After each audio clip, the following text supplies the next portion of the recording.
David Chen, ang lalaking walang katulad. Kabanata 971. Umiling si Hubaki, hindi ko matukoy ang isang mahiwagang pormasayon na ganito ang laki, at ang mga bundok ay ginagamit bilang pormasayon, at ang tubig ay ang mata. Ang ganitong uri ng malakihang gawain, natatakot ako na ang mga nangungunang magic masters lamang ang makakapag-ayos nito. Kung tama ang hula ko, ito dapat ang mga ugat ng dragon sa bibig ng mga emperador ng lahat ng dinastiya. Dragon Vein. Bahagyang natigilan si Go Wei. Hindi niya ito naiintindihan, kaya hindi niya naiintindihan ang sinasabi ni Hubaki. Sa buong dinastiya, hahayaan ng maharlikang pamilya ang mga mahuhusay na tao at iba't ibang tao na hanapin ang kayamanan ng mga ugat ng dragon na makapagpapaunlad ng bansa. Ito dapat ang mga ugat ng dragon na natagpuan ng isang emperador, ngunit hindi ko alam kung aling dinastiya iyon. Paliwanag ni Hubaki. Ipinaliwanag ni Hubaki na naunawaan na ito ni Go Wei ngayon, ngunit sa pagtingin sa tansong kabaong sa harap niya at sumuko ng ganito, medyo ayaw pa rin ni Go Wei. Ngunit ngayon lahat sila ay nawalan ng lakas, walang paraan upang makalapit sa tansong kabaong, at ngayon ay maaari lamang silang bumalik sa parehong paraan, ngunit sulit na makuha ang 70,000 milya na mapa ng mga bundok at ilog. Dahil nakita natin ang kabaong at hindi natin mabuksan, balik tayo. Tapos na ang pagsubok na ito. Kinailangan ni Go Wei na maglabas ng utos para tapusin ang paglilitis. Maraming tao ang medyo nalungkot. Akala nila ito ang Imperial Mausoleum, at tiyak na mayroong maraming kayamanan sa loob nito, ngunit sa huli, wala, isang painting lamang, na kinuha ni Long Xiao. Ngayong nagsalita na si Go Wei, hindi na siya sinusundan ng lahat. Kung tutuusin, walang silbi ang manatili rito, pinipigilan ang kanilang enerhiya, at wala silang magagawa. Ngunit nang aakayin na sana ni Go Wei ang mga tao pabalik sa parehong paraan, biglang humakbang pasulong si David. Sandali, ninakaw mo ang gamit ko at umalis ng ganito. Malamig ang mga mata ni David, at may ngiti sa gilid ng kanyang bibig. Nang na-activate na ang formation at napigilan ang enerhiya ng lahat, sinubukan ito ni David at nalaman na hindi siya apektado.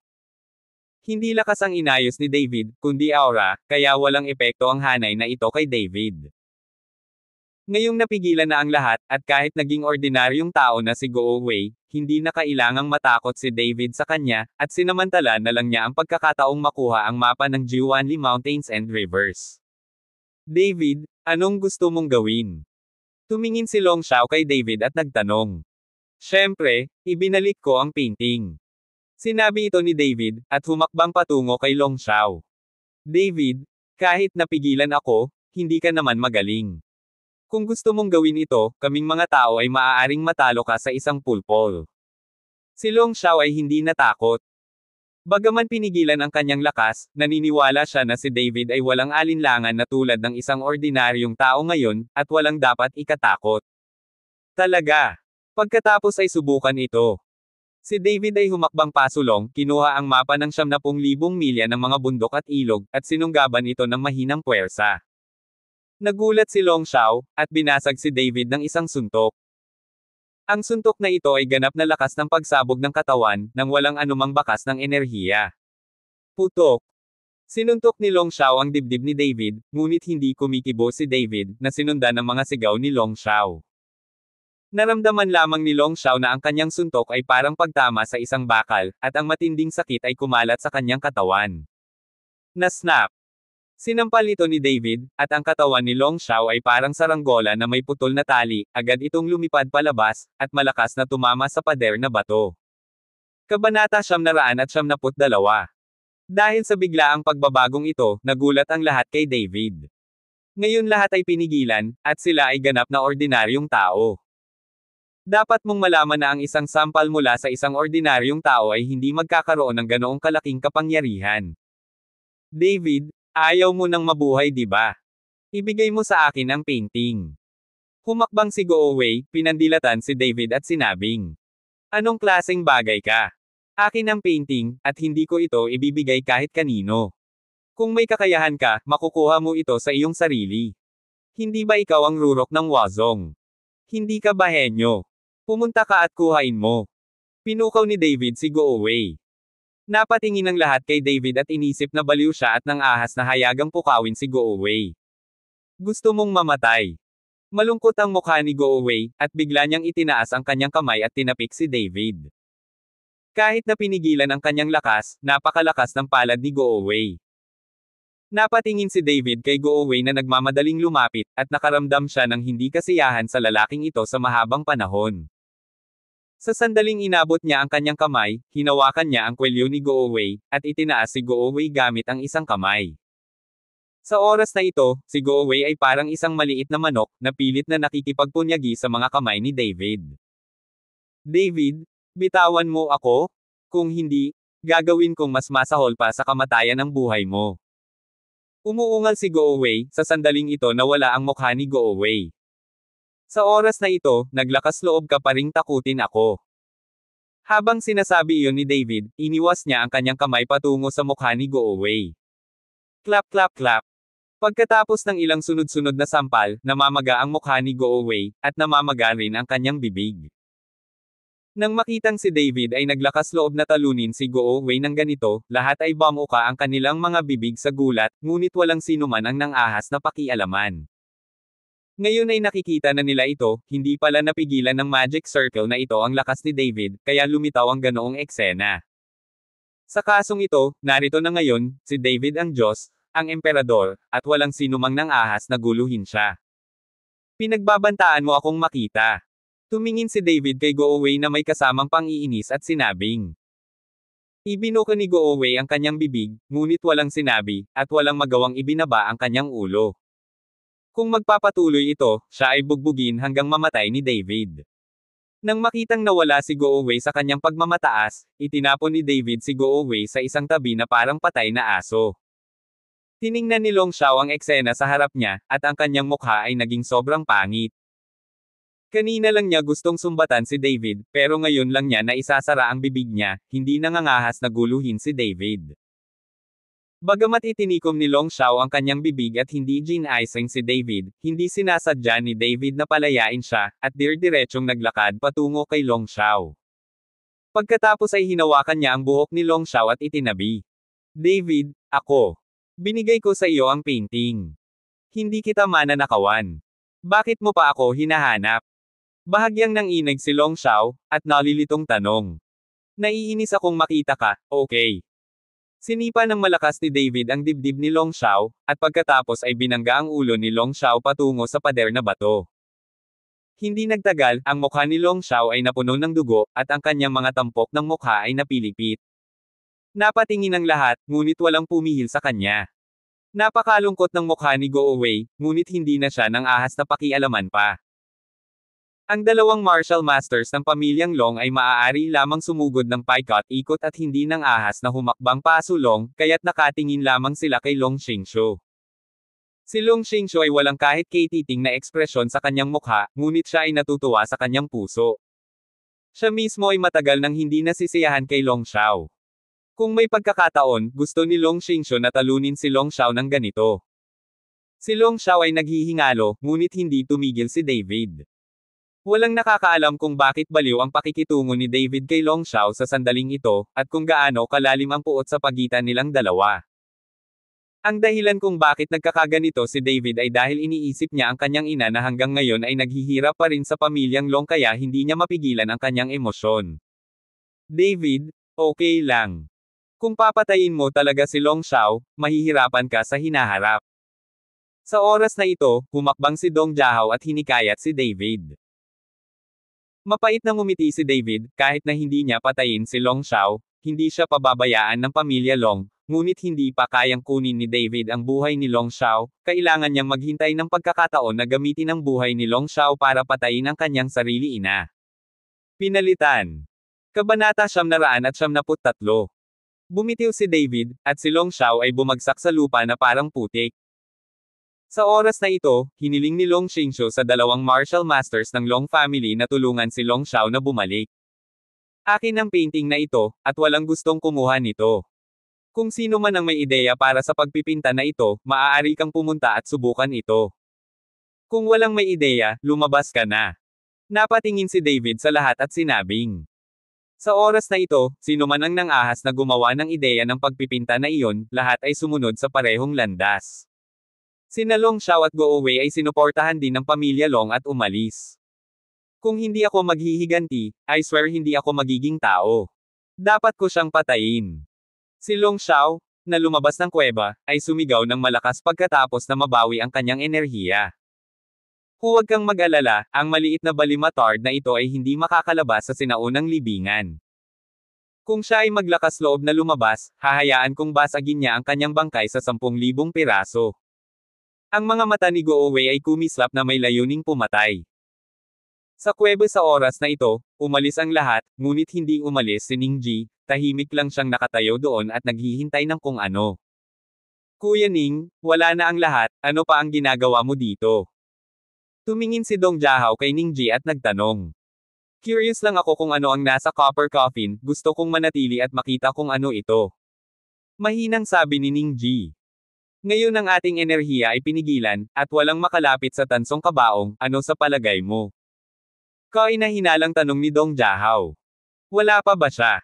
Itinuro ni Ningji si David, talagang bubuksan niya ang tansong kabaong. Tumingin si Dong Jiahao kay David at nagtanong, David, bubuksan mo ba itong tansong kabaong? Tumango si David. Ngayong nandito na siyang lahat, syempre gusto niyang makita kung may mga kayamanan sa kabaong na tanso. Ngunit kailangan mong mag-ingat, napakaraming mga organo dito, at kahit na makuha mo ang kayamanan, natatakot ako na hindi ka makaalis, ang mga taong iyon ay naghihintay sa iyo sa labas. Paalala ni Dong Jiahao. Alam ko, pero titingnan ko muna kung ano ang nasa copper coffin na ito. Pagkatapos magsalita ni David, huminto ang kanyang figure at direktang tumalon sa kabaong na tanso. Nakatingin sa bahagyang nakataas na ulo ng dragon sa kabaong na tanso, marahang ibinaling ni David ang kanyang kamay, at saka napabuntong hininga. Langit ngot. Sa tunog ng alitan, dahan-daang bumukas ang takip ng tansong kabaong. Pagkabukas nito, isang gintong liwanag ang lumabas sa kabaong na tanso, at ang lumitaw sa harap ni David ay isang bangkay. Ang bangkay ay nakasuot ng mga damit na hinabi ng gintong sinulid, na may tiyak na korona sa ulo ng bangkay. Hindi ko alam kung ilang taon na ang lumipas, pero pinanatili pa rin ng bangkay ang orihinal nitong tindig, at hindi man lang nabubulok. Sa magkabilang gilid ng bangkay ay may ilang mga kayamanan at mga bagay na jade. Sa sandaling binuksan ang tansong kabaong, naramdaman ni David ang isang malaking aura na lumabas mula sa tansong kabaong. Maaaring ang mga aura na ito ang dahilan para hindi mabulok ang bangkay. David, may kayamanan ba dito? Curious na sigaw ni Dong Jiahao nang makitang bumukas ang tansong kabaong. Walang mga kayamanan, lahat sila ay alahas at jade, at hindi masyadong nakakatulong sa paglilinang. Umiling si David at sinabing, walang pakialam si David sa mga hiyas at jade na ito. Hindi siya kapos sa pera, at hindi niya gusto ang mga bagay na ito. Sa huli, pumili lamang siya ng ilang piraso ng jade na naglalaman ng espiritual na enerhiya at inilagay sa kanyang bulsa.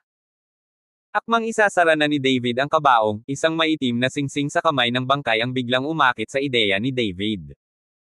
Sa pangkalahatan, ang mga emperador na ito ay gustong magsuot ng jade wrenches. Wala pa akong nakitang emperador na nakasuot ng singsing na may maitim na katawan, at hindi ito gaanong maganda. Si David, napakiramdam na medyo kakaiba ang singsing, siya mismo ang nagtanggal ng singsing, inilagay sa bulsa, at saka isinara ang kabaong. Pagkatapos tumalon mula sa tansong kabaong, dali-dali siyang pinalibutan ni Dong Jiahao, at si Zhao Chonang ay umusbong din. Kuya Chen, ano ang kayamanan, tingnan natin. Naiinip na tanong ni Zhao Chonang. Lumakad din si Ningji kasama ang kuba na matanda sa oras na ito. Kabanata 974. Inilabas ni David ang jade sa kanyang bulsa. Ang mga jade na ito ay naglalaman ng aura ng pagsisiyasat. Nang kunin ni Dong Jiahao at Zhao Chonang ang jade at pinaglaruan sila, isang nakakapreskong at komportableng pakiramdam ang agad na kumalat sa buong katawan. David, ang mga bagay na ito ay talagang mahalaga. Gulat na sabi ni Dong Jiahao. Dahil nagustuhan ito ni Kuya Dong, bibigyan kita ng isa. Pumili si David ng isang piraso ng jade at iniabot ito kay Dong Jiahao. Natigilan si Dong Jiahao saglit, pagkatapos ay tumawa siya at sinabing, David, nakakatuwa, nakipag-deal ako sa iyo bilang kaibigan. Kinuha din ni Dong Jiahao ang jade nang hindi sinasadya, at pumili si David ng isa pa para kay Zhao Chonang. Tiningnan siya ni Ningji nang may mainit na mga mata, ngunit hindi ito nagsalita. Kuya Chen, nasa loob ba ang mga bagay na ito ng Jade? Mayroon bang iba pang kayamanan?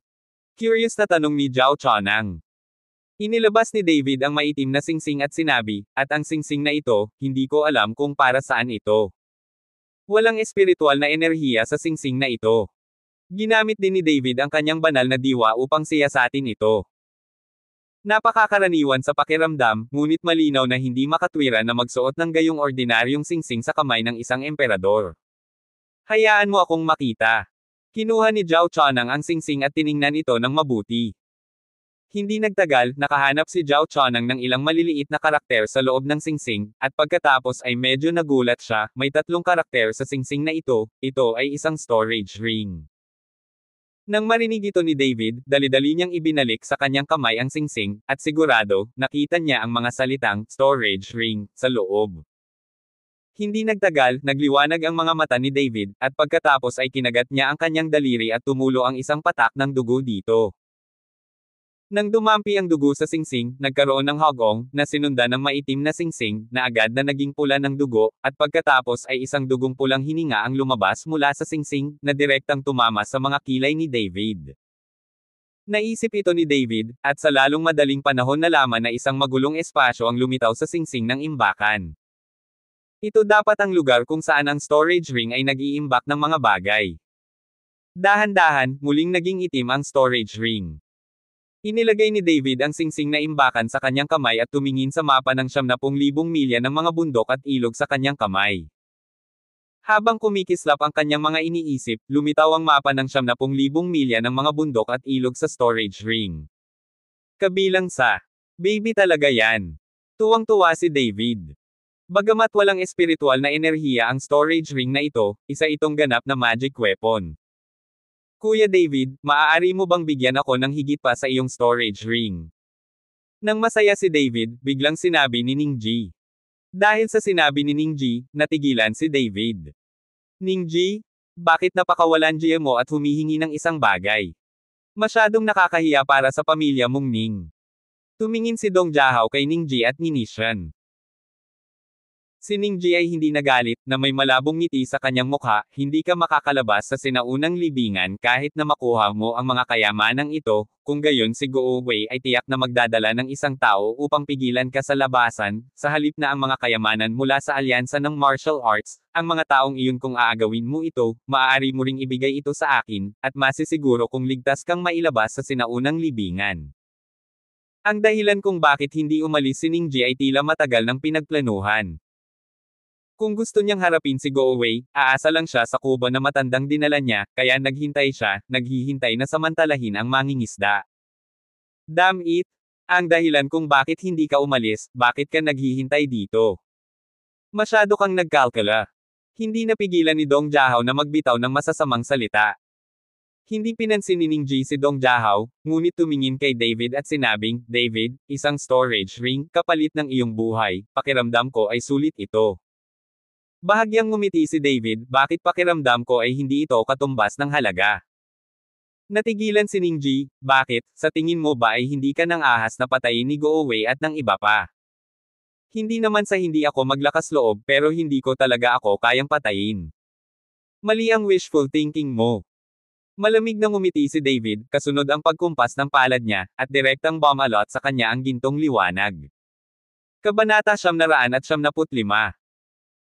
Pagkatapos ay tumalon si David sa ilalim ng ilog ng walang pag-aalinlangan, at pagkatapos ay nagpakita ng isang ulo at sinabi, ang ilog na ito sa ilalim ng lupa ay dapat na patungo sa labas, hindi ko na kailangang lumabas sa pasukan ng sinaunang libingan, kaya gusto nilang patayin mo ako, hindi ganoon kadali. Pagkatapos noon, diretsyong lumubog ang katawan ni David sa ilalim ng ilog at nawala. Nang makitang wala na si David, nanliit ang mga mata ni Ningji, at sumilay ang kasakiman sa kanyang mga mata. Hindi niya inaasahan na nakaisip na pala ng paraan si David. Let's go! Nakaalis lang si Ningji kasama ang kubo na matanda. Si Dong Jiahao at ang iba ay bumalik din sa parehong paraan. Sinundan ni David ang ilog sa ilalim ng lupa at lumangoy ng mahabang panahon bago ipinakita ang kanyang ulo. Sa oras na ito, si David ay nasa pool na sa paanan ng bundok.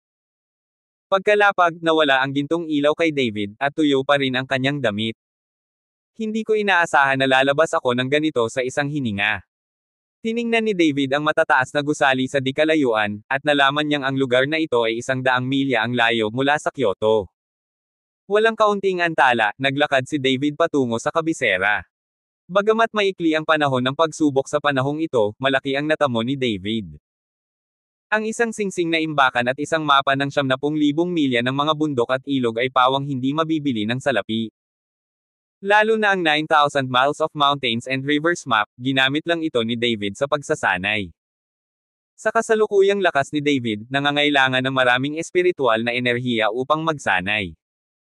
Ngayon ang 90,000 miles of mountains and rivers map na ito ay may malakas na espiritual na enerhiya para magsanay si David. Sa pasukan ng sinaunang libingan sa kabilang panig, hinihintay ni Go-Wei si David na lumabas kasama ang isang grupo ng mga tao mula sa mga maharlikang pamilya. Si Long Xiao ay pinabalik sa pamilya Long dahil sa kanyang malubhang pinsala, habang si Go-Wei ay nangakong maghintay hanggang kay David. Kung hindi masusuklian ang paghihiganting ito, paano niya mahawakan sa kanyang mga kamay ang titulong direktor ng Martial Arts Alliance? Ngunit pagkaraan ng mahabang panahon, hindi na lumabas si David, ngunit lumabas sina Dong Jiahao, Ning Ji at Zhao Chonang. Nang makitang lumabas ang mga taong ito, ngunit wala si David, direktang pinigilan ni Go-Wei si Dong Jiahao at ang iba pa at tinanong, nasaan si David? Paano ko makikilala si David? Kung gusto mong malaman, pumasok ka at hanapin mo mismo. Inilibot ni Dong Jiahao ang kanyang mga mata kay Go-Wei na may panghahamak sa kanyang mukha. Galit na galit si Go-Wei, ngunit sa halip na salakayin si Dong Jiahao, tiniis niya ito. Master Ning, alam mo ba kung bakit hindi sumama si David sa iyo? Tumingin si Go-Wei kay Ning Ji at magalang na nagtanong. Hindi ko alam. Pagkatapos magsalita ni Ning Ji, umalis siya kasama ang kuba na matanda. Hindi naman sa tinulungan ni Ning Ji si David, pero ayaw niya mahanap ni Go-Wei at ng iba pa si David, dahil gusto pa rin ni Ning Ji na makakuha ng ilang kayamanan sa katawan ni David. Lalo na ang storage ring, nagustuhan ito ni Ning Ji sa unang tingin. Nakita ni Go-Wei na walang sinabi sina Dong Jiahao at Ning Ji, kaya ibinaling niya ang atensyon kay Zhao Chonang. Nang makita si Go-Wei na nakatingin sa kanya, nagmamadaling iwinagayway ni Zhao Chonang ang kanyang kamay at sinabing, wala akong alam, huwag mo akong tanungin. Nanliit ang mga mata ni Go-Wei, at iniunat niya ang kanyang kamay upang hawakan ang kwelyo ni Zhao Chonang, paanong hindi mo alam? Ano ang gusto mong gawin? Kung gusto mo akong talunin, hahayaan kong may mag-ulat nito, ang direktor ng marangal na Kyoto Martial Arts Alliance, na bugbugin ang isang bata. Binyantaan ni Zhao Chonang si Go-Wei. Halos matawa si Go-Wei sa galit nang marinig ang sinabi ni Zhao Chonang. Sinabi pa ni Zhao Chonang, isang lalaki sa edad na 20s, na siya ay isang bata. Ngunit sa pagtingin sa mga tao mula sa pamilya ng sekta sa paligid, nabitawan lamang ni Go-Wei ang kanyang kamay at sinigawan si Zhao Chonang, umalis ka rito. Nagmamadaling umalis si Zhao Chonang kasama ang kanyang sariling mga tao, habang patuloy na binabantayan ni Go-Wei ang pasukan ng sinaunang libingan. Pagkatapos magmadaling bumalik si David sa Kyoto, dumiretso siya sa Dharma Protector Pavilion. Ngayon, para kay David, tanging ang Dharma Guardian Pavilion ang isang ligtas na lugar sa Kyoto. Medyo nagulat si Zhao Woki nang makitang mabilis na bumalik si David. Pagkatapos ng lahat, ang bawat pagsubok ay tumagal ng hindi bababa sa 7 o 8 araw, ngunit bumalik si David pagkatapos lamang ng isang araw. Kabanata 996. Ginoo. Shen, may nangyari ba? Nakikout ka na ba sa trial? Nagmamadaling tanong ni Zhao Wuji. Mabilis na bumalik si David. Sa opinyon ni Zhao Woki, naisip niya na gumawa ng dahilan si Go-Wei para itaboy si David pabalik. Hindi, tapos na ang pagsubok. Umiling si David. Tapos na. Nagulat si Zhao Woki, so soon.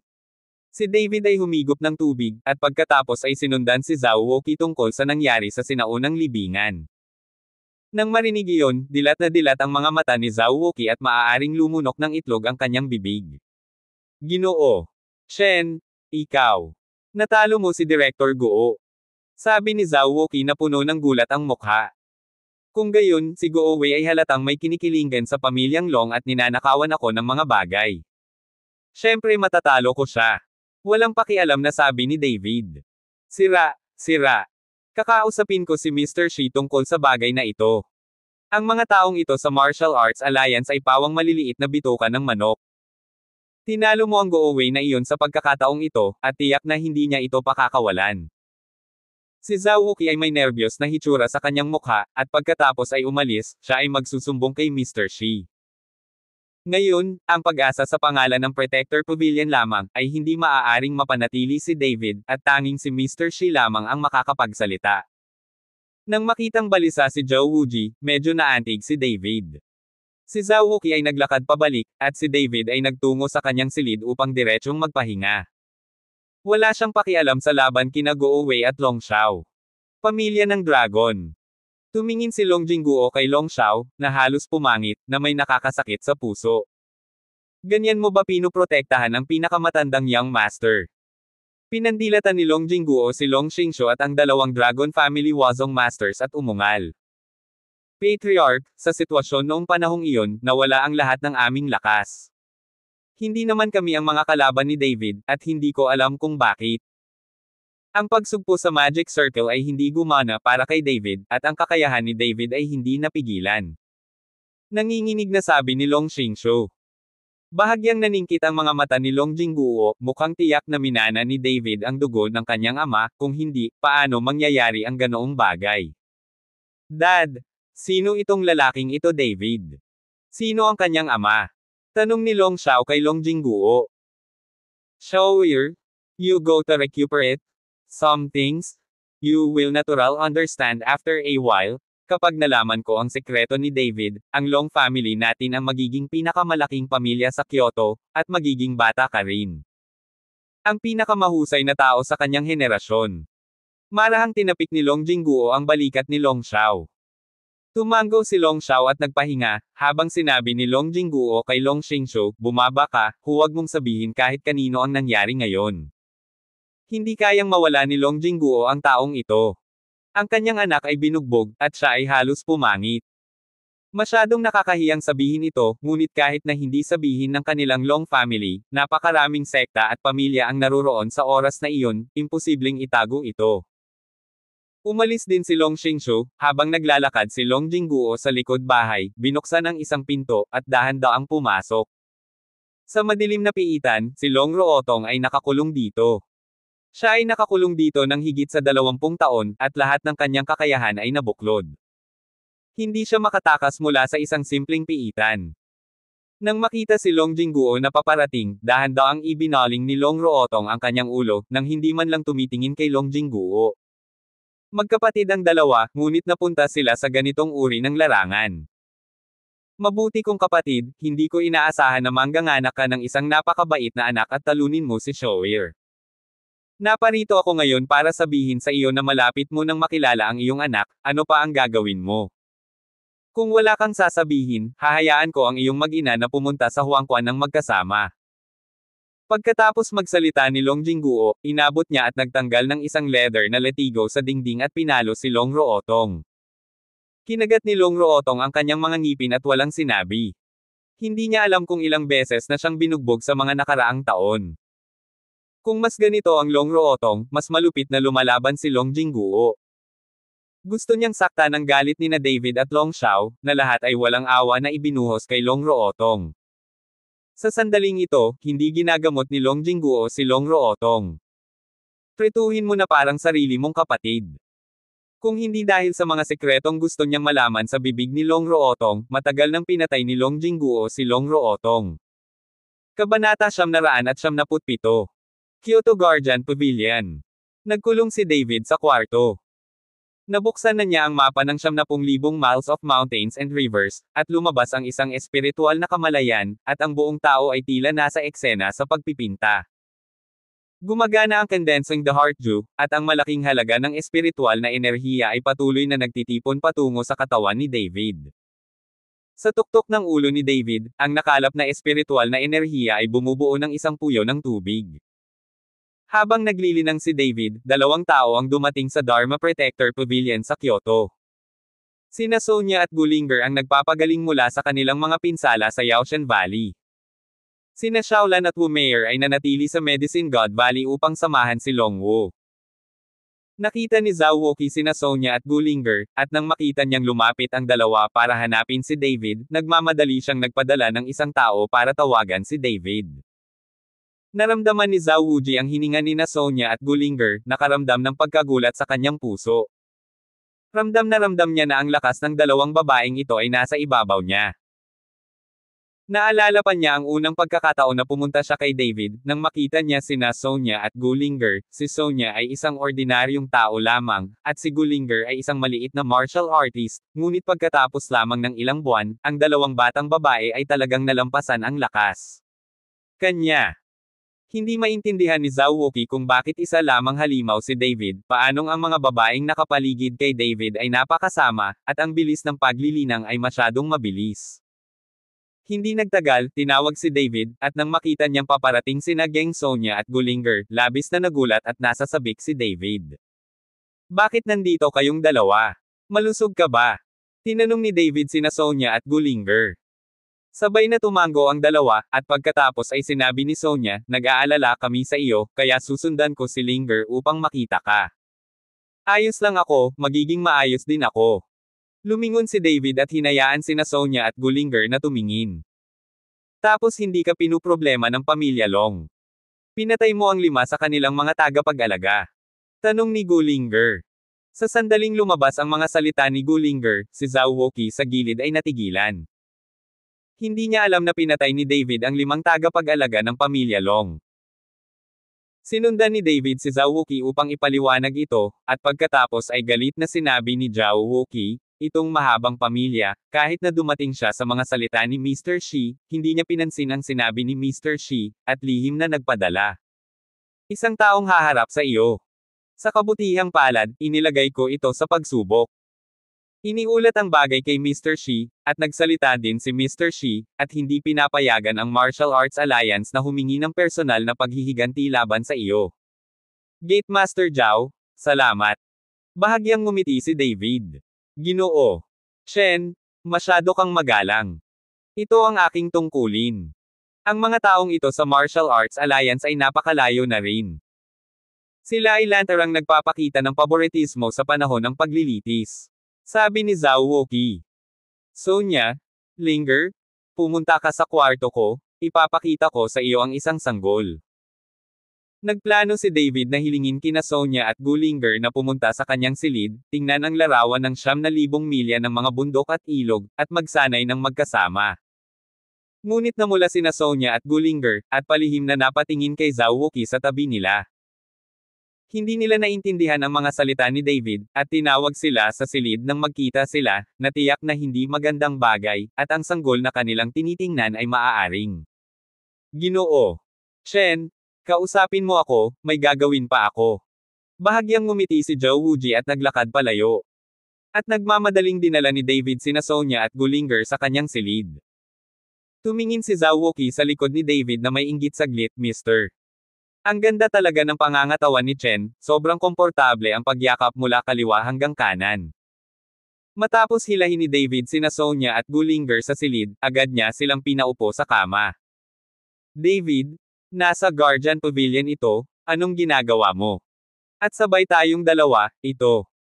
Namula si Sonya, bagamat matagal na silang nagkarelasyon ni David, pero hindi pa talaga sila nakakagawa ng hakbang na iyon. Ngayon ay biglang gusto ni David na sumama siya kay Gulinger, sobrang nahihiya si Sonya. Huwag kang magsalita, ipikit mo ang iyong mga mata, ilalabas ko ang sanggol para makita mo. Hinimok ni David sina Sonya at Gulinger na ipikit ang kanilang mga mata. Kabanata 978. Nagkatinginan sina Sonya at Gulinger, at pagkatapos ay sumandal si Gulinger sa tenga ni Sonya at mahinang sinabi, hayaan mo munang i-bully kayo ni David, tutal, kayong dalawa ang unang nagsama, at wala akong karanasan, kaya natatakot ako. Ikaw undead, wala akong karanasan, natatakot ako ay isang malaking babae din. Lumapit si Sonya at tinapik si Gulinger.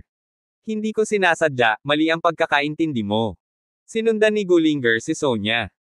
Nang makitang nag-aaway ang dalawang tao, naguguluhang sinabi ni David, anong ginagawa ninyong dalawa? Bilisan mo at ipikit mo ang iyong mga mata, siguradong magugustuhan mo ang sanggol na ito pagkatapos mong makita ito. Nang marinig ito ni Sonia at Gullinger, lalong namula ang kanilang mga mukha. Inilibot ni Sonia ang kanyang mga mata kay David at sinabing, paano mo malalaman na magugustuhan nating dalawa ang pangit na iyon? Tama, hindi namin gusto ang pangit na iyon. Sumunod din si Gullinger. Natigilan si David, hindi naman ito pangit, makikita mo kapag nakita mo, napakaganda. May gustong sabihin sina Sonia at Gullinger, ngunit diretsyong humakbang si David, tinakpan ng kobrekama ang dalawa, at pagkatapos ay nagbabala, huwag sumilip, sabi ko okay lang, manood ka lang. Namula sina Sonia at Gullinger, tumango lang sila ng masunurin. Marahas na tibok ng puso ng isa't isa ang tanging naririnig nila. Kung tutuusin, sa kanilang mga mata, ang paggawa ng ganoong bagay sa unang pagkakataon ay nakakaramdam ng labis na kaba. Nang makita na sina Sonia at Gullinger ay parehong nabulag dito, kinuha ni David ang mapa ng 70,000 li ng mga bundok at ilog. Nang buksan ni David ang mapa ng 70,000 li ng mga bundok at ilog, nalaman niyang muling nagbago ang tanawin sa itaas. Sa oras na ito, ang mapa ng Jiwanli Mountains at Rivers ay natatakpan ng nyebe, at may ilang puting oso na tumatakbo. Maaaring ito ang North Pole. Nagtatakang sabi ni David habang tinitingnan ang eksena sa mapa ng 9,000 miles of mountains and rivers. Dahan-dahang isinabot ni David ang mapa ng 70,000 milya ng mga bundok at ilog sa dingding, at pagkatapos ay sinabing, maaari mong tingnan ang kayamanang ito. Hinailan ni David ang kobrekama, ngunit ipinikit ni Sonia at Gullinger ang kanilang mga mata, at wala ni isa sa kanila ang unang nagmulat ng kanilang mga mata. Buksan ang iyong mga mata at tingnan. Napatingin si David sa dalawang tao na nagtataka kung ano ang nangyari sa kanila. Iminulat muna ni Sonia ang kanyang mga mata. Sabi ni Gullinger. Linger, tingnan mo muna. Umiling si Sonia. Ano bang nangyayari sa inyong dalawa, imulat ninyo ang inyong mga mata. Tumaas ang tono ni David. Nang makitang malapit nang magalit si David, dahan-dahang iminulat ng dalawa ang kanilang mga mata.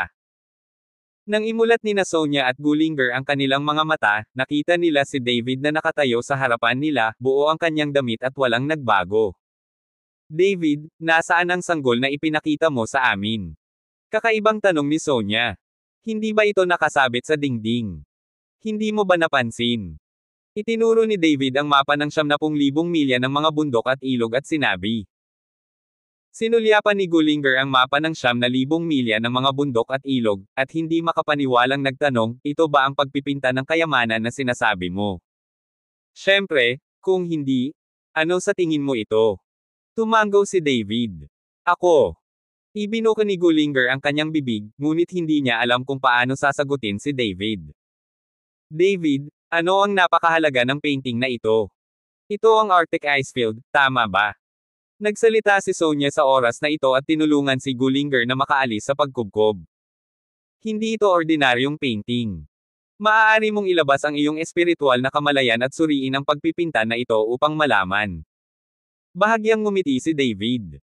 Sabay-sabay na inilabas ni Gullinger at Sonia ang kanilang espiritual na kamalayan, at pumunta upang tuklasin ang mapa ng 90,000 miles of mountains and rivers. Ngunit nang ang kanilang kamalayan ay lumapit lamang sa mapa ng 70,000 milya ng mga bundok at ilog, sila ay direktang sinipsip.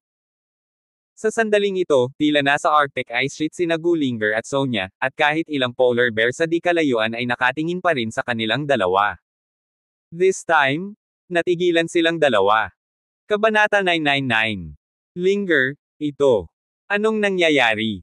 Hindi naman tayo nananaginip di ba? Gulat na tanong ni Sonia. Ay. Hindi ko rin alam, hindi naman dapat panaginip to di ba? Parang totoo. Naguguluhan din si Gullinger, hindi niya alam kung ano ang nangyayari. Ang espiritual na enerhiya dito ay napakalakas, ang mga butas sa buong katawan ko ay bumukas ng hindi namamalayan. Naramdaman ni Sonia ang malakas na espiritual na enerhiya sa paligid niya, at ang kanyang mukha ay nasasabik. Nararamdaman ko rin. Nagulat din si Gullinger. Hindi ito sa isang panaginip, ngunit sa isang pagpipinta. Ang tanawin sa painting na ito ay puno ng espiritual na enerhiya. Maaari tayong magsanay sa pagpipinta na ito sa hinaharap. Sa oras na ito, ang boses ni David ay nagmula sa likuran ng dalawang tao. David, Ano ang nangyayari? Nagmamadaling tanong ni Sonia kay David. Hindi ko rin alam. Nakuha ko ang painting na ito mula sa isang sinaunang libingan. Noong panahong iyon, ako ay sinipsip sa pagpipinta na ito, at saka ko lang nalaman na may ibang mundo sa pagpipinta na ito. Hindi rin alam ni David ang pinagmulan ng 9,000 Miles of Mountains and Rivers map. Magaling, magsimula tayo sa pagsasanay, hindi pa ako nakatagpo ng ganoon kalakas na espiritual na enerhiya. Hindi na makapaghintay si Gullinger na maupo ng naka-cross-legged sa lupa. Ang lamig ng Arctic ay wala sa kanila. Kyoto Budo Alliance. Si Go Wei, na hindi naghintay kay David, ay galit na galit at binasag ang maraming bagay. Bilang direktor ng alyansa, sa harap ng napakaraming sekta at pamilya, siya ay binugbog ni David at ininsulto ni David. Hindi kinaya ni Go Wei ang gayong kahihiyan. Go Wei, bakit ka nagkakagulo? Hindi ba maayos ang paglilitis? Lumapit si Alliance Leader Zhu Jishan at nagtanong. Nang makitang dumarating si Zhu Jishan, nagmamadaling pinigilan ni Go Wei ang kanyang galit at sinabing, leader ng alyansa, na napakatapang ni David, nilunok niya ang kayamanan at binugbog ako. Natigilan si Zhu Jishan, ano? Kung gayon ang lakas ni David ay matatalo ka pa. Paanong si Go Wei ay nasa rurok ng lakas ni Wazong? Paano matalo ni David si Go Wei? Lord, ganito po. Sinabi ni Go Wei kay Zhu Jishan ang eksaktong nangyari sa sinaunang libingan. Nang marinig ni Zhu Jishan na nakuha ni David ang 70,000 milya na mapa ng bundok at ilog, puno ng pagtataka ang kanyang mga mata. Go Wei, linawin mo, ang pagpipinta ba ay talagang isang pagpipinta ng mga bundok at ilog sa loob ng 7,000 milya? Excited na tanong ni Zhu Jishan. Oo, binuksan ko at binasa. Sinabi ni Long Xiao na ito ay lubhang kakaiba. Pagkaraan ng ilang sandali, ang nilalaman ng pagpipinta ay mag-iisa na mag-iiba. Tumango si Go Wei, hindi niya maintindihan kung bakit tuwang-tuwa si Zhu Jishan. Hahaha, hahaha. Tuwang-tuwa si Zhu Jishan, tama, ito ay dapat na mapa ng 70,000 milya ng mga bundok at ilog. Hindi ko ine-expect na may mga ganyang yaman sa boundary natin sa Kyoto. Leader, anong klaseng kayamanan itong painting na ito? Wala akong nakitang espesyal noong panahong iyon. Kakaibang tanong ni Go Wei. Hindi mo na kailangang magtanong, at hindi mo naiintindihan. Ikinaway ni Zhu Jishan ang kanyang kamay, pagkatapos ay sinabi niya, binugbog ka ni David, pakisuyong tiisin mo muna ito, at huwag mo siyang patayin ng biglaan. Leader, na binugbog ako ni David sa harap ng maraming mga aristokratikong sekta at ginawa akong kahihiyan. Kung hindi ko siya papatayin, paano ko malulutas ang puot sa puso ko? Puno ng galit ang mga mata ni Go Wei. Hindi niya mailalabas ang galit niya kung hindi niya papatayin si David ngayon. Nakalimutan mo na ba ang sinabi ni Mr. Shi? Malamig na sabi ni Zhu Jishan. Hindi ko nakalimutan, palihim kong pinatay ang David na iyon noong mga oras na iyon, kahit na malaman ni Mr. Shi kung sino ang gumawa nito. Isang malamig na liwanag ang sumilay sa mga mata ni Go Wei, at tila may plano siya. Tignan mo ta. Iniabot ni Zhu Jishan ang isang dokumento kay Go Wei. Tumingin si Go Wei at ang kanyang mukha ay agad na naging sobrang pangit. Kabanata 1000. Kita mo, espesyal na binalaan ni Mr. Shi ang tungkol sa bagay na ito.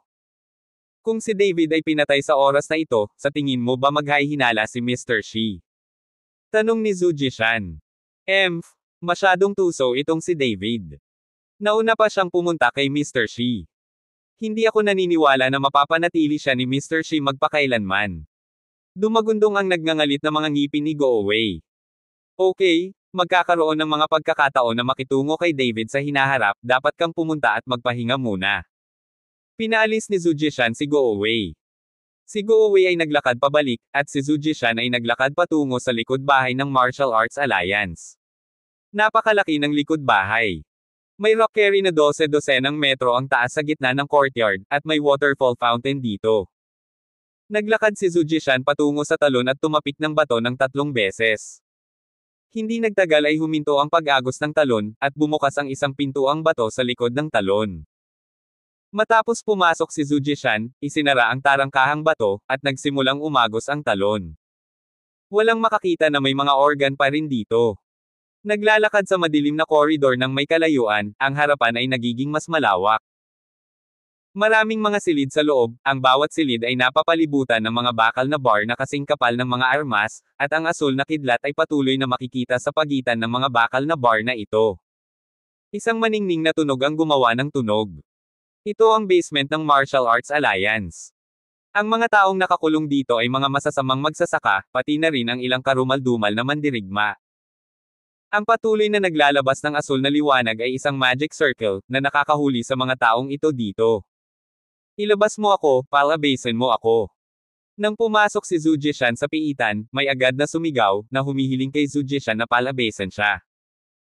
Ang iba ay lumuhad sa lupa at patuloy na yumuko patungo kay Zhu Jishan, nakikiusap kay Zhu Jishan na palayain siya. Ang mga taong ito ay nakasuot ng punit-punit na damit, at matagal na silang pinahirapan kahit kanino. Kaya lang hindi nilinggan ni Zhu Jishan ang mga taong ito, at dirdiretsong naglakad patungo sa kailaliman ng piitan.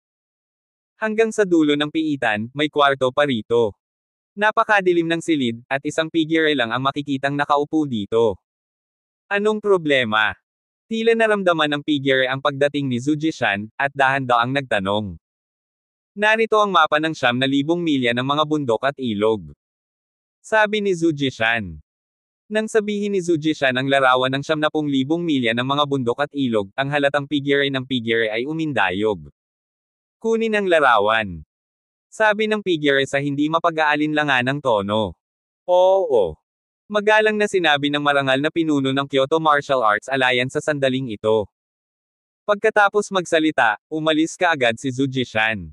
Sa susunod na umaga, nang magising sina David at Sonya, nakita nilang maliwanag na ito. Isang tao mula sa law enforcement pavilion ang naglalakad palabas ng kwarto ni David, at tila nagmamadaling hinahanap si David. Nagmamadaling binuksan ni David ang pinto at sinabing, may problema ba? Instructor Chen, may kinalaman sa iyo ang Pavilion Master Zhao. Natutulog ka pa yata, kaya hindi ako naglakas loob na istorbohin ka. Sabi ng miyembro ng Protectorate. Oh, papunta na ako dyan. Sabi ni David. Sa sandaling ito, lumabas ng silid sina Sonya at Gullinger, at nag-inat ang dalawa sa kanilang mga baywang. Tamad na sinabi ni Sonya, napaka-komportable kagabi, at ngayong gabi gusto kong. Oo, matagal na akong hindi naging komportable. Tumango si Gullinger. Ang tagapag-alaga ng batas ay tumingin kay Gullinger at Sonya, at nang marinig niya ang sinabi ng dalawa, nagpakita siya ng mapaglarong ngiti, tumingin kay David at sinabing, Instructor Chen, hindi ko inaasahan na ganito ka matapang. Invincible. Ano ang silbi ng isa laban sa dalawa? Mukhang natarante si David. Instructor Chen, itigil mo na ang pagpapanggap, hindi mo alam kung gaano karaming tao sa Protector Pavilion ang naiinggit sa iyo hanggang mamatay, kahit si Pavilion Master Zhao ay naiinggit sa iyo. Pagkatapos magsalita ng tagapagtanggol ng Dharma, sinulyapan niya si David ng makahulugan bago umalis. Kabanata 1001. Sa pagtingin sa mga mata ng mga miyembro ng Guardian Pavilion, biglang nalaman ni David ang kanyang sinasabi, at pagkatapos ay tumingin kay Sonya at Gullinger na nasisiyahan pa rin, at nagmamadaling sumigaw sa mga miyembro ng Guardian Pavilion, Hoy, hindi kung ano ang iniisip mo, hindi ang iniisip mo. Matagal nang nawala ang miyembro ng Guardian Pavilion. Paano kayong dalawa mag-usap ng walang kaparerekon? Sandaling natigilan ang ulo ni David, at ngayon niya lang ito napagtanto. Ang sinabi ni Sonya at Gullinger kanina ay napakadaling hindi maintindihan nang marinig ito ng iba. Ano ang ating pinag-uusapan? Nakatingin din sina Sonya at Gullinger kay David na tulala. Hoy, huwag mong sabihin, may kinalaman sa akin ang Pavilion Master Zhao, pupunta ako doon. Bumantong hininga si David at lumingon para hanapin si Zhao Woki. Alam niya na ang mga taong ito mula sa Dharma Protector Pavilion ay tiyak na pinag-uusapan siya sa likuran niya. Linger, ano ang sinabi natin? Pinanood ni Sonya si David na umalis, ngunit hindi siya nag-react. Wala akong sinabi, parang may sinabi ako na sobrang komportable kagabi, at wala akong sinabi. Hindi rin maintindihan ni Gullinger. Ngunit hindi nagtagal ay natigilan silang dalawa, at namula ang kanilang mga mukha. Magdamag silang nanatili sa kwarto ni David, mag-isa, anong magagawa nila? At nasa harapan ng iba ang dalawa, komportable daw sila kagabi, na dapat hindi maintindihan. Sinong mag-aakalang nagsasaka sila kagabi? Si Sonya at Gullinger ay nahihiyang tumakbo pabalik sa silid, at malamang na hindi sila nang ahas na lumabas para makipagkilala sa mga tao. Pumunta si David sa bulwagan ng Guardian Pavilion at nalaman na naghihintay sa kanya si Zhao Wuqi, at may isa pang tao na nakaupo sa tabi ni Zhao Wuqi, na si Zhu Jishan, ang pinuno ng Kyoto Martial Arts Alliance. Nakita ni David na naroon din si Zhu Jishan, at alam niya na ito ay dahil sa paglilitis. Pagkatapos ng lahat, ang pagsubok ay inorganisa ng Martial Arts Alliance. Tinalo niya si Go Wei at halos masira ang anyo ni Long Xiao. Bilang pinuno ng alyansa, si Zhu Ji imposibleng hindi mahanap ang bundok. Ginoo Shen, sana sinabi ng leader na may pag-uusapan ako sa iyo. Nang makitang paparating si David, nagmamadaling tumayo si Zhao Wuqi at sinabi, sana ang kakampi. Tumango si David kay Zhu Jishan. Umupo si Zhu Jishan sa upuan na may bahagyang noo, na itinuturing na isang regalo sa pagbabalik. Tiningnan ni David ang palihim na hitsura ni Zhu Jishan, nag-alab ang kanyang puso, kumuha siya ng upuan at umupo. Ang mga aksyon ng mga taong ito sa Kyoto Martial Arts Alliance ay matagal nang nagpahiya kay David. David, bilang isang instructor ng Dharma Protector Pavilion, karangalan mo na mabigyan ka ng pagkakataong sumubok. Dapat ay napakabihirang mo. Hindi ko inaasahan na lalabagan mo ang mga patakaran, hindi lamang ang pagpatay sa pamilya Xuanyuan at Thunder Gate. Ang mga taong bumugbog kina Long Xiao at Go Wei, hindi mo ba kinukuha ang ating Martial Arts Alliance sa iyong paningin?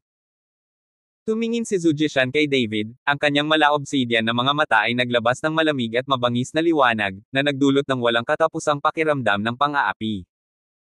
Kaya lang walang pakialam si David, at bahagyang umangat ang gilid ng bibig, you Martial Arts Alliance still have the face to say the word rules. Sa pagsubok na ito, partial ka sa Long family at kinukonsinti mo ang ibang sekta at pamilya na guluhin ako, sasampalin ko sila. Sa murang edad, sobrang yabang. Malamig na bamantong hininga si Zhu Jishan, pagkatapos ay inihampas ang kanyang palad sa mesa, at direktang dumikit kay David ang malamig na hininga sa kanyang katawan. Wow! Wow! Pakiramdam ni David ay parang diniin siya ng bundok, at biglang nabasag ang upuan sa ilalim niya. Kinagat ni David ang kanyang mga ngipin at pinigil ang hiningang ito, at agad na bumuhos ang malamig na pawis sa kanyang noo. Ang lakas ni Zhu Jishan ay higit pa sa lakas ni Go Wei, at ang kasalukuyang lakas ni David ay hindi sapat para labanan si Zhu Jishan. Sana ang pinuno ng alyansa, kung mayroon kang sasabihin, bukas ka kay Mr. Cheng sa Protector Pavilion. Kung magsusumbong ako kay Mr. Shi, hindi mo maipaliwanag, di ba? Nang makitang hindi na kinaya ni David, nagmamadaling binyantaan ni Zhao Wuqi si Zhu Jishan. Kabanata 1002. Nang marinig ito ni Zhao Wuji, napabuntong hininga si Zhu Jishan at malamig na tumingin kay David, David, alang-alang kay Mr. Shi, kaya kitang iligtas sa pagkakataong ito, ngunit ikaw ay nasa libingan ng sinaunang libingan. Ang painting na nakuha ko mula sa libro ay dapat ibigay. Nakuha ko na. Bakit ko ito ibibigay sa iyo? Kung may kakayahan ka, patayin mo ako ngayon. Hindi ko maibibigay sa iyo ang painting na iyon. Alam ni David ang halaga ng painting na iyon, paano ito maibibigay kay Zhu Jishan. Karapat-dapat ka rin sa mapa ng 70,000 milya ng mga bundok at ilog. Kung nasa kamay mo ang ganyan, sayang naman. Galit na ngumuso si Zhu Jishan, ngayon ay ibigay mo na ang 70,000 milya na mapa ng mga bundok at ilog, maaari kong bitawan ang nangyari sa nakaraan, at matutulungan kitang sugpuin ang bagay na iyong pinatay ang mga pinakamatandang master ng pamilya Xuanyuan at ang Pili Men. Kung gusto mong ibigay ko sa iyo ang mapa ng 70,000 milya ng mga bundok at ilog, itigil mo ang pangangarap, maliban kung patayin mo ako ngayon at kunin ito sa akin. Tiningnan ni David si Zhu Jishan na may panunuya, halatang pumunta ang lalaking ito ngayon sa 70,000 milya na mapa ng bundok at ilog. Namumula ang mukha ni Zhu Jishan, kinagat niya ang kanyang mga ngipin at mabangis na sinabi, huwag mong isipin na hindi ako mangangahas na patayin ka. Isang nakakatakot na aura ang muling lumabas sa katawan ni Zhu Jishan. Nais ko ang pinuno ng alyansa, kung gagawin mo ito sa Dharma Protector Pavilion, gusto mo bang tawagan ko si Mr. Shi? Inilabas ni Zhao Wuqi ang kanyang cellphone, handang tumawag. Pinandilatan ni Zhu Jishan si Zhao Wuji, at pagkatapos ay galit na sinabi, maghintay tayo at tingnan. Galit na umalis si Zhu Jishan. Pagkaalis ni Zhu Jishan, nakahinga ng maluwag si Zhao Wuji, basang-basa na ang likod niya. Saan niya kaya ang phone number ni Mr. Shi? Kung talagang gagawin ito ni Zhu Jishan, walang magagawa si Zhao Wuqi tungkol dito. Ginoo. Chen, aalis ka daw pansamantala sa kabisera at hahanap ng mapagtataguan sandali. Ang mga taong ito mula sa Martial Arts Alliance ay kayang gawin ang lahat. Bagamat nasa likod mo si Mr. Shi para suportahan ka, hindi maiiwasan na hindi ka nila lihim na sasalakayin. Simulan. Alam ni Zhao Wuqi na lubhang mapanganib para kay David na manatili sa Kyoto. Ito rin ang intensyon ko. Plano kong umalis sa kabisera para sa isang yugto ng panahon at magtanim ng ilang sandali. Si David ay hindi nakapagsanay ng maayos sa panahong ito. Ngayong mayroon na siyang mapa ng 70,000 milya ng mga bundok at ilog, hindi na niya kailangang mag-alala tungkol sa kakulangan ng espiritual na enerhiya, kaya kailangan niyang magmadali upang magsanay at iligtas ang kanyang ina mula sa Long family sa lalong madaling panahon. Hindi pa huli ang lahat. Magpapadala ako ng isang tao upang itaboy ka palabas ng lungsod, Mr. Chen. May mga tao mula sa Protectorate Pavilion, at ang mga taong iyon ay hindi nangangahas na gumawa ng masamang hakbang. Kung maglakas loob silang patayin ang mga opisyal na tao, hindi nila ito maipaliwanag. Nagplano si Zhao Wuqi na magpadala ng isang tao na direktang magpadala kina David at Sonya palabas ng kabiserang lungsod. Ngunit sa sandaling ito, isang miyembro ng Shadowless Villa ang napuno ng dugo at nagmamadaling lumapit. Ginoo. Chen, Mr. Chen. Pagkatapos ay sumigaw ang mga miyembro ng Shadowless Villa sa Dharma Protector Pavilion. Nagmamadaling lumabas ng bulwagan si David, at matapos makita ang miyembro ng Shadowless Mountain Villa na nababalot ng mga galos, napasimangot si David at sinabing, ano ang nangyari? Ginoo. Sina Chen, Pilimen at ang pamilya ni Xuanyuan ay magkasamang sumalakay sa Huying Mountain Villa. Sa pagkakataong ito, gumawa kami ng walang awa na pag-atake. Marami sa atin ang namatay. Nang matapos magsalita ang miyembro ng Shadowless Villa, agad siyang nawala ng malay. Nang marinig ito ni David, isang napakalaking layunin ng pagpatay ang lumabas sa kanyang katawan, at pagkatapos ay tumingin siya kay Zhao Wuji at sinabing, Pavilion Zhao, tulungan mo akong alagaan siya. Pagkatapos magsalita ni David, nawala ang kanyang anyo sa isang iglap, at nagmamadali siyang pumunta sa Huying Villa. May gustong sabihin si Zhao Wuqi, ngunit wala siyang oras, at nawala si David. Maaari lamang magpadala si Zhao Wuqi ng isang tao upang dalhin ang mga miyembro ng Huying Mountain Villa para gamutin, at nagmamadaling sabihin kina Sonya at Gulinger. Kabanata 1003. Sa loob ng Shadowless Villa. May mga bangkay at dugo kung saan-saan, at ang dagwang amoy ay kumakalat ng daan-daang metro. Pinalibutan ng dalawang koponan ng pamilya ni Xuanyuan at ng gate ng Perek ang Huying Mountain Villa.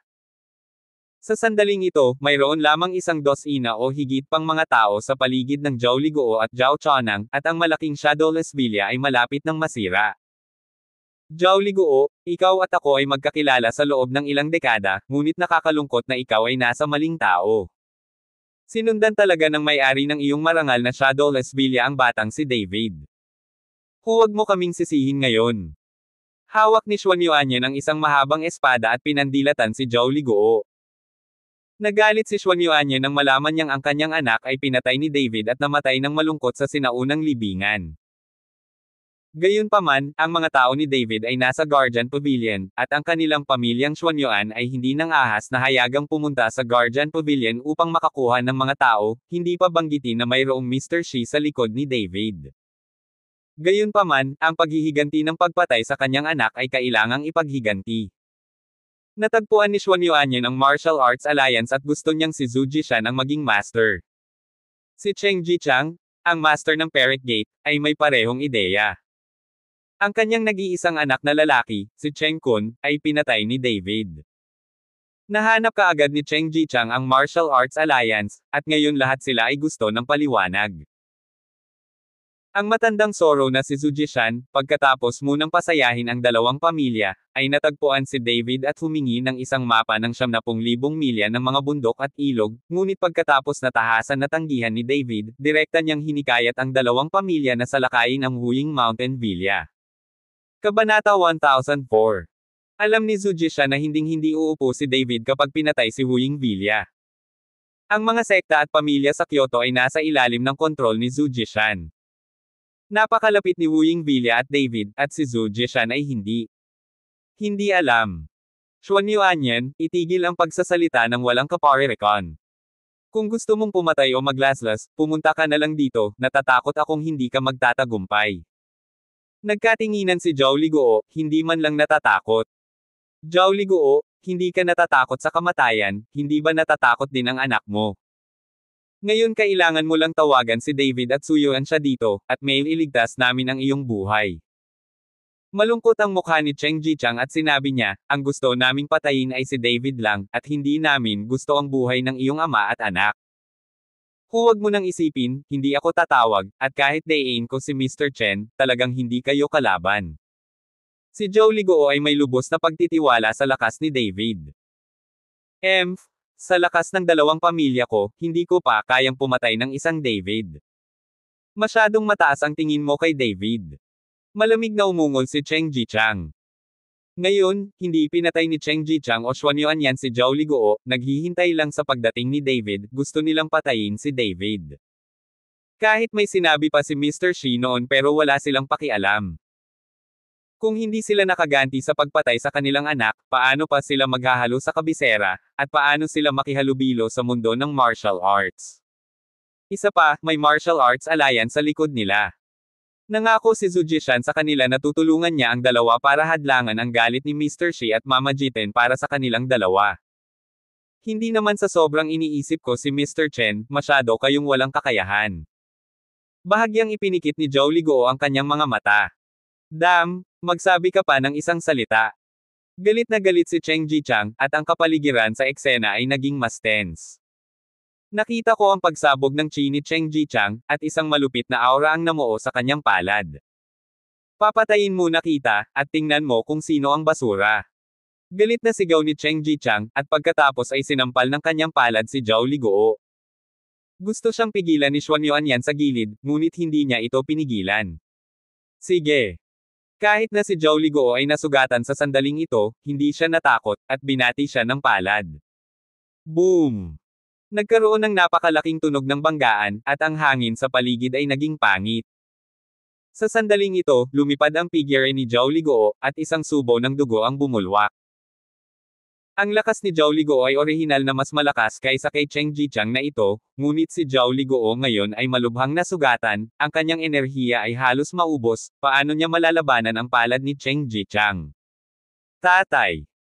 Nagmamadaling humakbang si Zhao Chanang para tulungang tumayo si Zhao Liguo, at pagkatapos ay tumingin kay Cheng Jichang na may galit sa kanyang mga mata. Kabanata 1005. Inilabas ang Dragon Slaying Sword, si David ay magsisimula na ng pagpatay. Boom! Sa isang malakas na putok, ang mga gintong sinag ng liwanag ay agad na sumabog sa karamihan. Sa sandaling ito, si David ay parang isang hukom sa H3L, gamit ang Dragon Slaying Sword sa kanyang kamay upang hatulan ang buhay at kamatayan ng mga taong ito sa harap niya. Maging ito ay ang pamilyang Xuanyuan o ang mga tao mula sa Thunder Gate, lahat sila ay nasa ilalim ng talim ng espada, at sila ay naging Jin Utay Gutay na karne. Ang lahat mula sa dalawang pamilya ay natakot, at patuloy na tumatakbo palabas, kahit anong sigaw ni Cheng Jichang at Xuan Yuanyan, wala itong pakinabang. Nakakatakot talaga ang mga taong ito. David, nililigawan mo si kamatayan. Pinagmasdan ni Cheng Jichang ang kanyang mga disipulo na isa-isang namatay at direktang hinarang si David. Hindi pinansin ni David si Cheng Jichang, at iniwagayway ang Dragon Slaying Sword sa kanyang kamay, at ang malaking sword chi ay nabalot ng nagninangas na apoy at direktang lumapit kay Cheng Jichang. Nagulat si Cheng Jichang, at nagmamadaling gumulong sa lugar upang maiwasan ang suntok, ngunit sa sandaling ito, ang espada ni David ay naputol ang isang malalim na bangin sa lupa. Agad na bumangon ang medyo nahihiyang si Cheng Jichang, ngunit kakabangon lang, nasa harapan na niya ang figure ni David. Nagulat si Cheng Jichang at biglang umatras ang kanyang figure, ngunit huli na. Sinampal ni David ang nakaraan, diretsyong pinunasan ang katawan ni Cheng Jichang sa hangin ng ilang beses, at ang kalahati ng kanyang mukha ay lumubog. Ang katawan ni Cheng Jichang ay bumagsak ng husto sa lupa, at ang eksenang ito ay nagmukhang tanga kay Xuan Yuanyan. Bagamat ang lakas ni Cheng Jichang ay bahagyang mas masahol kaysa sa kanyang sarili, hindi ito masyadong mas masahol pa. Ngayong nasa harap na ni David si Cheng Jichang, wala na siyang kapangyarihang lumaban. Sa ganitong paraan, hindi kailanman maaaring maging kalaban ni David si Xuan Yuanyan. Ang anak na ito ay masyadong masama, gaano na ito katagal, at ang kanyang lakas ay naging napakapangangilabot. Nagsimulang makaramdam ng kaunting takot si Xuan Yuanyan sa kanyang puso. Hindi nagtagal, naglaro siya laban kay David at hinayaan niyang makatakas si David. Noong panahong iyon, hindi pa niya kalaban si David. Ngunit ngayon ay hindi sigurado si Xuan Yuanyan kung makapasa siya sa 3 hakbang sa ilalim ni David. Nahihirapang umakyat si Cheng Jichang, lumubog ang kalahati ng kanyang mukha, at naging parang multo siya, na sobrang nakakatakot. Xuan Yuanyan, napakalakas ng batang ito, magsanib puwersa tayo. Hiniling ni Cheng Jichang kay Xuan Yuanyan na magsanib puwersa laban kay David. Gumalaw si Xuan Yuanyan, ngunit mabilis siyang umatras patungo sa labas ng Shadowless Villa. Alam niyang mahalaga ang buhay niya. Kung tungkol sa pakikipagsanib puwersa kay Cheng Jichang, hindi niya gagawin ang ganoong katangahan. Nakita ni Cheng Jichang na tumalikod si Xuan Yuanyan at tumakbo palayo, isa siyang tanga at natulala sa mismong lugar. Xuan Yuanyan, paralisado ka. Nag-react si Cheng Jichang at sinigawan si Xuan Yuanyan. Ngunit sa lalong madaling panahon, si Cheng Jichang ay hindi nakapagpagalit, dahil ang Dragon Slaying Sword sa kamay ni David ay nilaslas ng isang espada. Ang nakakatakot na sword chi ay bumulaga kay Cheng Jichang. Nang lumingon siya, nakita niyang nasa harapan na niya ang kumikislap na espadang chi, at hindi siya makaiwas kung gugustuhin niya. Ang espadang ito ay direktang pumutol sa ulo ni Cheng Jichang, at ang malaking impact ay agad na lumipad palabas ng ulo ni Cheng Jichang. Gululo. Ang ulo ay talagang gumulong pababa sa paanan ni Xuan Yuanyan na tumatakbo palayo, na ikinagulat ni Xuan Yuanyan. Sa pagtingin sa ulo ni Cheng Jichang, ang bilis ni Xuan Yuanyan ay biglang tumaas ng kaunti. Isang nakakatakot na kapaligiran ang kumalat, maraming mga disipulo ng Perek sect ang tumakas sa lahat ng direksyon, at maging ang kanilang sect master ay pinugutan ng isang espada, anong silbi ang maiiwan sa kanila? Gusto mong pumunta? Tumingin si David sa direksyon ng pagtakas ni Xuan Yuanyan, at tumalon. Sa daan, pinatay ni David ang sinumang makita niya. Anyway, ang mga taong ito ay mula sa pamilya ng Pilimen at Xuan Yuan, dapat silang lahat ay mapahamak. Sa isang iglap, may mga bangkay sa lahat ng dako sa gilid ng burol sa gilid ng Shadowless Villa, at ang 2 dakilang pamilya ng sekta ay pinatay ni David at tumakas. Kapatid, kung gayon, pagkatapos ay naabutan ni David. Lumingon si Xuan Yuanrong sa likod, at nang makita niya si David, na parang isang pamatay na Diyos, ay hinahabol siya, halos natakot siyang umihi. Hindi siya nagsalita ngayon, pinapanood ang pagpatay kay David at ang ulo ni Cheng Jichang, nanlambot ang mga binti ni Xuan Yuanrong. Lumingon si Xuan Yuanyan at nakitang pinatay si David. Marami sa mga anak ng pamilya Xuan Yuan ang halos katayin. Bigla siyang huminto at malakas na sinabi, lahat ng anak ng pamilya Xuan Yuan ay bawal tumakas, manatili ka sa akin. Bumaba ka at patayin itong si David. Galit na sigaw ni Xuan Yuanyan, na naging dahilan upang huminto ang marami sa mga anak ng pamilya Xuan Yuan, lalo na ang ilang pang-elder level na Wuzong Masters, lahat ay nakapaligid sa Xuan Yuanyan. Nakita ko ang Dragon Slaying Sword ni David sa kanyang kamay, at ang enerhiya ng espada ay parang bagyo, na pinugutan ng ulo ang marami sa mga anak ng pamilya Xuan Yuan sa ilalim ng espada. Ang buong katawan ni David ay lubhang nakasisilaw sa gininto ang sinag ng liwanag, na may kaliskis sa buong katawan, at suot niya ito na parang baluti. Abangan ang mga susunod pang kabanata ng David Chen, ang lalaking walang katulad. For more updates, please subscribe to my YouTube channel and don't forget to like and share. Thanks for your support.